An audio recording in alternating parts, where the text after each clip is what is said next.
अस्सलाम वालेकुम जी। मैं आपका दोस्त ईशान रज़ी और आप देख रहे हैं प्रॉपर्टी हेल्पलाइन। आज हम आपके साथ शेयर करने जा रहे हैं, अगर आपको घर खरीदने जा रहे हैं या आपको घर बेचने जा रहे हैं तो कौन सी ऐसी कॉमन मिस्टेक्स हैं जिनको अवॉइड करना चाहिए घर बेचते वक्त भी और घर खरीदते वक्त भी। हम शेयर करने जा रहे हैं ये चीज़ें क्यों? क्योंकि हर एक का लग्जरी लाइफस्टाइल जीना या घर बनाना हर एक अपना ख्वाब होता है और उस ख्वाब को पूरा करने के लिए इंसान कितनी मेहनत करता है। मेहनत करने के बाद जब उसको फल खाने का टाइम आता है उसका, तो उस टाइम पे कुछ ऐसी मिस्टेक्स कर जाता है कि वो उसको नहीं करनी चाहिए। बिकॉज़ उस टाइम पे खुशी होती है, खुशी का फिर प्रेशर भी होता है कि अगर मुझे बहुत पसंद आ गया मैंने यही लेना है, ठीक है? तो इस तरह के कुछ मामलात बनते हैं। तो उन चीज़ों को अवॉइड करने के लिए कुछ एक कॉमन मिस्टेक्स हैं जो मैं आपके साथ शेयर करने जा रहा हूँ। जब आप घर लेने जा रहे हो किसी भी सोसाइटी में, तो आपने क्या-क्या चीज़ें ज़हन में रखनी है बिफोर बाइंग अ होम, वो आपको ये चीज़ें हैं कुछ जो मैं बताने जा रहा हूँ। सबसे पहले ये है कि आपने घर बाय करना है तो आपका बजट कितना है?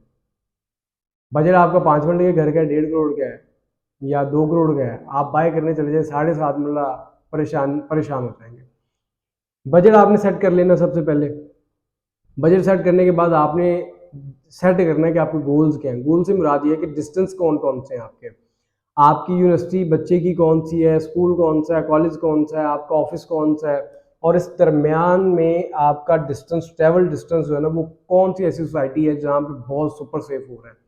सबसे पहले आपने ये चीज़ कंपैरिजन में लेके आनी है कि ऐसी कौन सी सोसाइटी है कि जिसमें अगर हम घर लेते हैं तो हम सबका डिस्टेंस जो है ना, या एक ऐसा इलाका कौन सा है जहाँ पे हम घर लेते हैं तो हम सबका डिस्टेंस जो है ना वो गैप कम हो जाएगा, यहाँ पे हमें ट्रैवलिंग बहुत ज़्यादा जो है ना वो फ्यूलिंग की मद में ज़ाया नहीं कर रही होगी।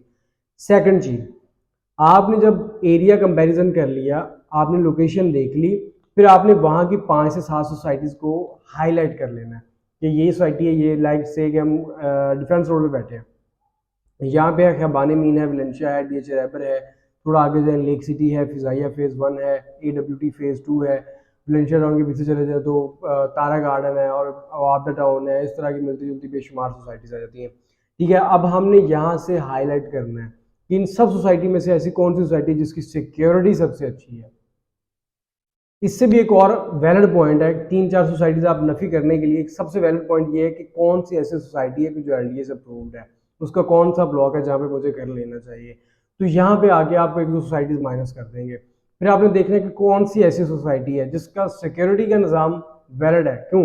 रीज़न देता हूँ ना, आप दूर दराज इलाकों को छोड़ के आते हैं, छोटे शहरों से बड़े शहरों में आते हैं, गली मोहल्ले से एक सोसाइटी में आते हैं, ठीक है, आपका पर्पज़ क्या होता है आने का? पर्पज़ यही होता है ना कि जाके वहाँ पे सिक्योरिटी अच्छी मिलेगी, तालीम का निज़ाम अच्छा होगा, सेहत के लिए हॉस्पिटल्स जो है ना वो हॉस्पिटलाइजेशन अच्छी होगी। तो ये सारी चीज़ें आप ज़हन में रखते हुए अपने बच्चों की तालीम, अपनी सेहत और अपना तहफ़्फ़ुज़, माल जान असबाब का, वो सारी चीज़ें आप ज़हन में रखते हुए एक सोसाइटी का रुख करते हैं।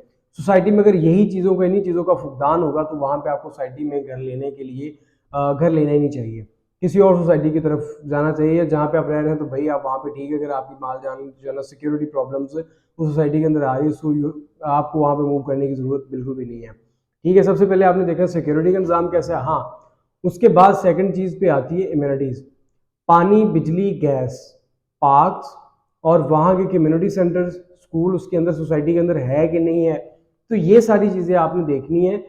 उसके बाद आपने फिर वहाँ पे घर लेने के लिए तैयारी करनी है, क्योंकि अगर एलडीए से अप्रूव्ड घर होगा, जो भी ब्लॉक होगा, सोसाइटी होगी, तो आप उसको मॉर्गेज करवाने के चक्करों में जा सकते हैं। एवरीबडी, हर बंदे के पास पैसा तो नहीं है ना, हर बंदा ये तो नहीं ले गया कि मैं 2 करोड़ मैंने वहाँ से उठाया अब यहाँ पे। यार कोई जॉब होल्डर्स भी हैं, बैंकर्स भी हैं जिन्होंने मॉर्गेज करवाना है, कोई प्रोफेसर्स होते हैं जो सरकारी जॉब्स कर रहे होते हैं, 1.5 लाख रुपए से 1.5 लाख के दरमियान उनकी सैलरी होती, 2 लाख होती, 5 लाख भी होती है, तो वो लाख 1.5 लाख इंस्टॉलमेंट देने के लिए तैयार होते हैं। तो इस तरह से अपना घर बना लेते हैं बैंक लीज कर कर आके, ठीक है। तो ये चीज़ें आपने अपने माइंड में रखनी है। और बैंक लीज पे जो घर हो जाते हैं, लाइक एलडीए से जो अप्रूव घर होते हैं, उनकी सेलिंग रेशियो बहुत अच्छी होती है, ठीक है। तो ये सारी चीज़ें आपने अपने पहले माइंड में रख लेनी है before buying any home.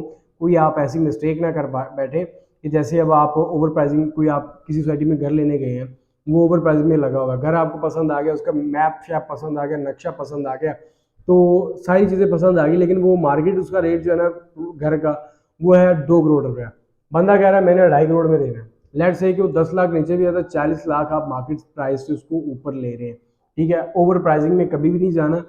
Compromise obviously करना है, बी पेशेंट, थोड़ा काम डाउन रहना है, टाइम लगेगा थोड़ा थोड़ा, लेकिन ये कि चीज़ें आप ले लेंगे अपनी मर्ज़ी की। और उसके बाद ये तो आ गया ना, आपने लोकेशन देख ली, लोकेशन के बाद आपने देख ली सोसाइटी कौन सी है जिसमें जाना है, अप्रूव्ड भी है, सिक्योरिटी का निज़ाम अच्छा है, पानी बिजली गैस भी वहाँ पे है, ये सारी चीज़ें आपने देख ली। उसके बाद एक और बड़ी चीज़ जो है ना, आपने जिसको अपने माइंड में रखना है बिफोर बाइंग एनी होम, कि वहाँ पे घर लेने के लिए आपने जब बयाना करना है, जो उसकी डॉक्यूमेंटेशन है, हाँ, कभी भी आपने डायरेक्टली जाके घर नहीं बाय करना, किसी ना किसी रियल एस्टेट एजेंट को लाजमी इन्वॉल्व करना है। रीज़न बता देता हूँ। रीज़न ये है कि कुछ एक दोस्त से उन्होंने क्लाइंट से हमसे थोड़ी सी इंफॉर्मेशन भी ली, ठीक है, उन्होंने घर जाके डायरेक्टली किसी एंड यूजर से बाय कर सेलर से बाय कर लिया।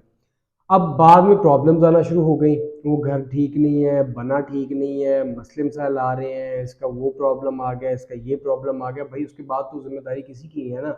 या केसेस ऐसे भी हुए हैं कि आपने घर का बयाना किया, बंदा ऑनर ही नहीं था, डायरेक्टली वो कर करा के पैसे लिए, रफू चक्कर हुआ, बाद में आप ढूंढ रहे हैं उसको और ऑनर कह रहा है भाई ये तो घर मेरा।